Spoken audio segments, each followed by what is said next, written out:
Getting to Colorado's wintry peaks can be an uphill battle, especially on weekends. Everybody knows that. It seems like everyone in the Front Range bumper to bumper trying to get up to the resorts. So how do you outsmart ski traffic? Tanya Hotman is in the Social Cafe with 9 Wants to Know reporter Melissa Blasius.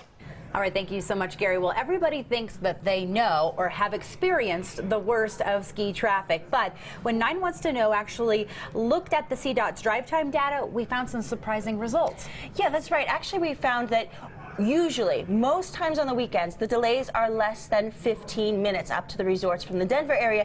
And so you can get more time on the slopes instead of spending so much time in the car if you often just leave an hour earlier or later than you normally would. Wonderful. So I guess we've looked at all kinds of things, including that drive time before. We think we know really, what is it, maybe an hour, a little bit more. What are you seeing as far as those really, really long times? What's the max that we're pushing? The max last winter was about 3.5 hours. So that's the worst. But again, if you know before you go, you can really make a big difference in your travel time. Okay. At Eskimo Ski and Board Shop, winter workers sharpen and wax, getting rental skis ready to speed you down the slopes. If you have a really nice powder day, it's fantastic. Fantastic, as long as you're not still fuming from being stuck in traffic. You'll meet people that say, well, I stay away from I-70 now, or people that would love to go skiing but have chosen not to over the last several years. That's not good. That's not healthy for a state. 9 Wants to Know, how do you get away for the day without spending more time in the car than on the mountain? The highest delays of the seasons, the one that's sticking people's heads the most, are definitely typically eastbound on Sundays. That perception doesn't quite match reality. 9 Wants to Know analyzed traffic data for the last 2 ski seasons, focusing on this section of I-70 from C-470 to Frisco. A surge of skiers heading up Saturday from 7 to 10 a.m. caused the worst weekly backups. Travel times peak at nearly 90 minutes. That's a 30-minute delay. The runner-up is Sunday, heading toward Denver from noon through the 5 o'clock hour. That drive takes roughly 80 minutes, about 20 minutes extra. Both are bad enough to be called Black Diamond drives. There have been times that traffic is so bad that I will just read a few chapters in the book while I'm driving up there. How do you avoid Saturday's uphill battle? Leave the Denver metro area between 5 and 5:30. That's a.m. I'm kind of an early bird anyway, so I don't mind getting up there and being there right when the lifts open. A little flexibility can give you an edge on your ski day. You just have to time it correctly. And we've created an uphill battle special interactive website to help you better predict the times. You can plug in kind of what day you want to go, what time you want to go, whether it's a holiday weekend, all of that. That's on our website, 9news.com. And coming up tonight at 9 and 10, Tanya will be talking with CDOT a little bit more about what they're trying to do to make these travel times easier. But Melissa, let's go back to this discussion of leaving at 5:30 on a Saturday with 2 children. That'd be really difficult. Are there other situations, or are there other, options for us? Sure. Well, the big joke is you could always go on a weekday. Okay. But, a lot of people, that's not an option. Right. So on Saturday, you could go later, leave the Denver area around 10:30. Traffic really calms down by then. Mm-hmm. You could go on Sunday morning. There's almost no delay if you drive Sunday morning. Or you could go up Friday night, which is a lot easier than Saturday morning. Spend the night, ski all day Saturday. So it's still one of those things where if you choose your peak, which is off peak from everyone else's, you might be in good shape. Exactly. Okay, thank you so much, Melissa, guys. 5 and 5:30. Yeah, well, a lot of people, early. you know what? A lot of people do that. Sure, go get some breakfast and then go exactly. So, I'll take go the to bed 10 early. o'clock time. No doubt about it, one of the best benefits along the Front Range is living just 60 miles away from world-class ski resorts, one of the best playgrounds in the world. However, it can be a problem to get there, sometimes hours, 4 hours if you hit it just in the wrong moment. Anyway, that would make, a 1 hour drive up the hill a real battle, and it's enough to cause a car full of skiers, especially young ones, to melt down.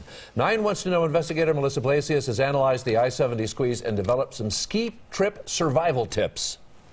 It was almost blizzarding. The first blast of winter I was terrified. flipped into a scary situation for drivers on Vail Pass. I thought we were going to go off the side of the mountain. Sunday, October 12th, dozens of cars stuck for 2 hours. It's one of those situations where you have absolutely no control, no matter what you do. 9 News psychologist Max Wachtel says losing your temper won't get you there any faster. You take a lot of deep breaths, deep breath in, deep breath out. You do that 3 or 4 times.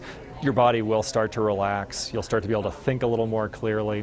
A 9 Wants to Know analysis of I-70 mountain travel shows at least 10 weekend traffic jams last winter, where the typically 1-hour drive took more than 2 hours. The usual suspect? Snow. Some of the issues we had last year is you stop traffic on a steep grade on the approach to Eisenhower Tunnel.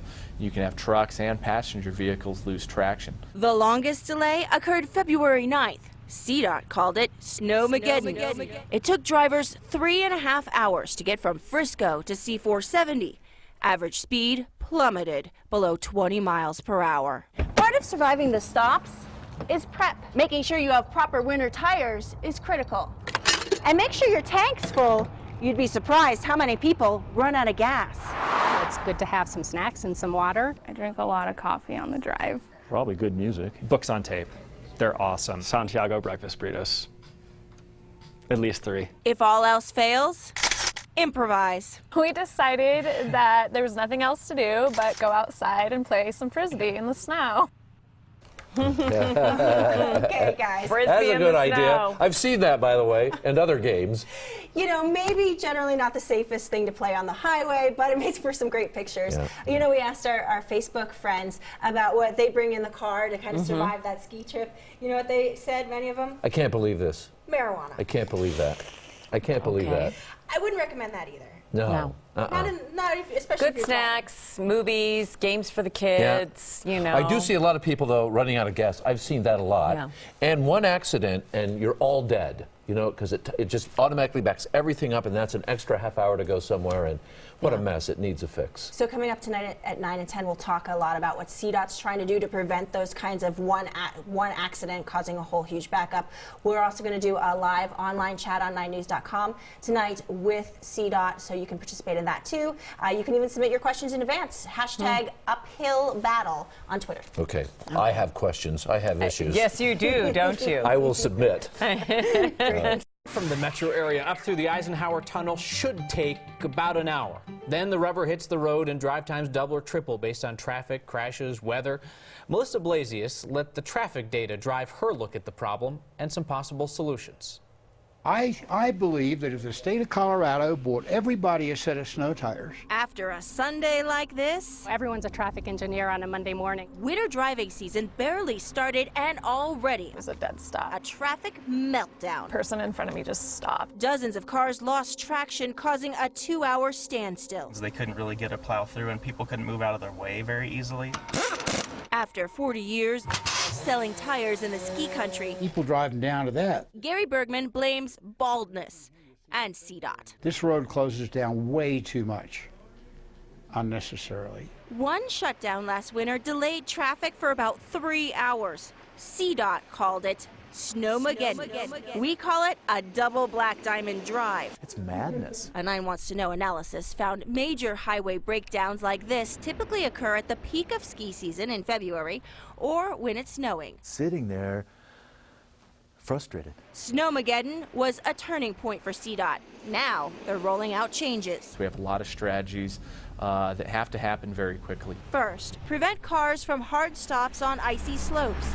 Trying to avoid the red light at the Eisenhower Tunnel, new meters will stagger traffic on 3 on-ramps: Silverthorne, Frisco, and Copper. Metering can back up traffic into our towns and cause some gridlock. It's just going to be such a challenge. CDOT will also start waves of rolling roadblocks. Escorts with snowplows in front, then state patrol behind, leading that big queue of traffic at a safe, controlled speed.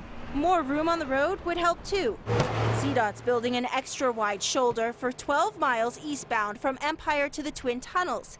It will act as a third lane during heavy traffic. The peak period shoulder lane will shave up to 30 minutes off a Sunday eastbound trip. Lane users will pay a toll. People's time is valuable, and if they're willing to pay for that service, then I'm all for it. CDOT's charge, about $10 per car. It'll help get cars out of my lane. Even CDOT admits that's not enough to fix the I-70 squeeze long term. Can we build our way out of it?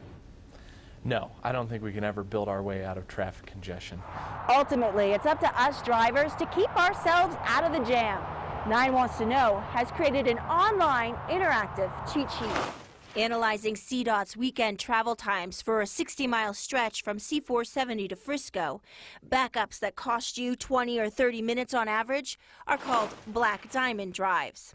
On a typical Friday evening, the drive is bad between 6 and 7. Saturday mornings, a flurry of skiers head up from 7 to 10.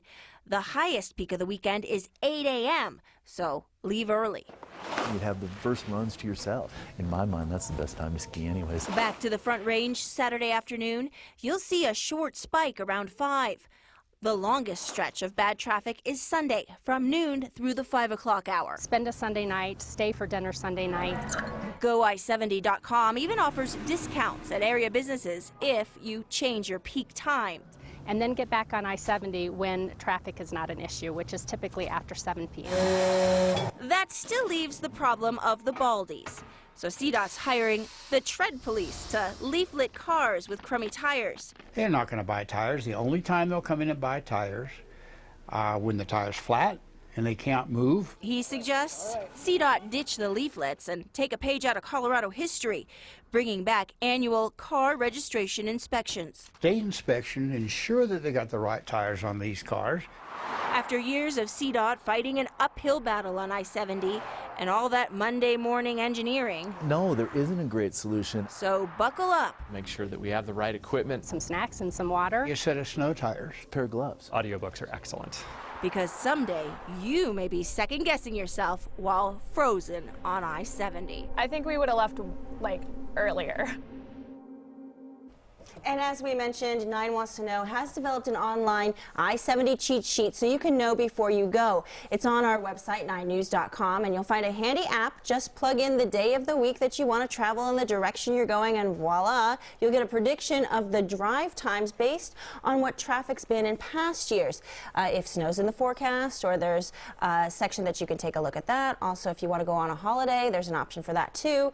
One thing that we've learned, if it's snowing on a Friday, traffic on the I-70 to the mountains is actually better around rush hour than it is at 10 p.m.